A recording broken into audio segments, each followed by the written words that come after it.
Ne kemi pas përjetu shumë rënë atë kohë kur ka ndodhur 15 janari. Ne dim që Reçaki është ai Chelsea i ndërkombëtarëve dhe ne jemi pas ndje shumë dhemshëm këtë, kemi përjetu shumë rënë, sepse na për Kumanovës, për fshatin Slupçak, komunës Likovës, jemi rajonin Kumanovës, kemi ardhur të vizitojmë Varrezët, vim mos tam për çdo vjet, ndoshta një vjet na pështon që zvim, por ama kryesisht mundohemi me marr për çdo vjet. Çka kujton 15 janari? Ne kemi pas përjetu shumë rënë atë kohë kur ka ndodhur 15 janari. Sepse kemi pas ta them të drejtën, një hoxhë, kemi pas gjë që e ka pas marrë cëllën një ligjërat për këtë ngjarje që na ka çuar rajonin fyse e çojmë me mundje rënë atë kohë. Këto që ka qenë edhe si kohë festa Bajramit e këto, ajo ishte shumë e ndjeshme kjo punë për neve, edhe ishte shumë e rëndësishme si ngjarje. Dhe kështu vim për çdo herë këtu, ne dim që Reçaki është ai Chelsea i ndërkombëtarëve, ai Chelsea që i vezi ndërkombëtar, e që më vonë pasoj edhe me bombardime, pasoj edhe me intervenime, me UÇK, me gjitha këto reja. Që shumë ndjetë kur i mod lajmet e para për masakra?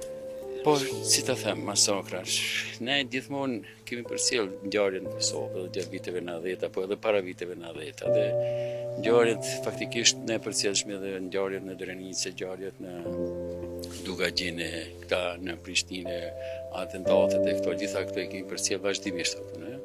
Dhe kjo kur ndodhi veç e pritshme se ose do të bëhet ndonjë intervenim, ose do të bëhet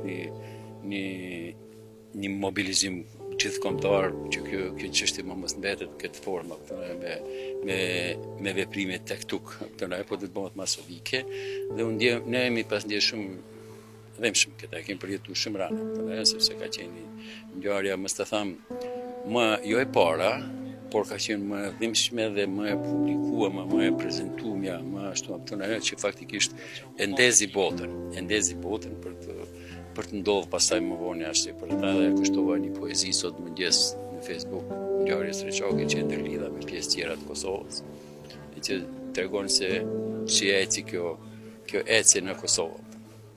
Apo mundoni ndoshta të rive mja u trashëgu historinë, qoftë Reçaki, qoftë Pak më parë i takova do miq që janë veprimtarë.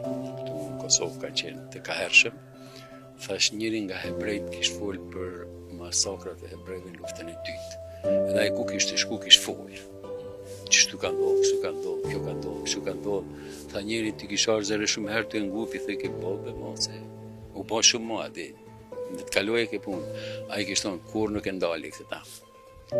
Kur nuk e ndali sa do që të bëhem monoton këtë mohabet, thotë sepse harresa vret, jo e folmja, ose jo ajo që ka ndodhur. Se ajo që ka ndodhur nuk pas harru sot s'kishte kur një farëndësie. Edhe këto, nëse nuk ishte bën një gur këtu për të përkujtu këto, sot na zdishmi për këtë punë. Edhe kur kush nuk dik, edhe kur një farë lëvizje nuk ishte bën, kur një farë rrotullimi nuk ishte bën për Kosovën. Kjo është ajo që duhet me përkujtu se cilit edhe atyre që mendojnë habe se kjo ka qenë moti tash ka kohë e re, kjo nuk pinuj realisht me këshirë. Duhet me qenë gjithmonë në kujtesë dhe gjithmonë duhet të mormi si bazë për shtytje, për veprime më të mira, për kujdese se çfarë po folim me njëri tjetrin, sa shumë e rëndësishme çfarë po flasim me njëri tjetrin, nëse nuk bazohemi se ajo që ka ndodhur.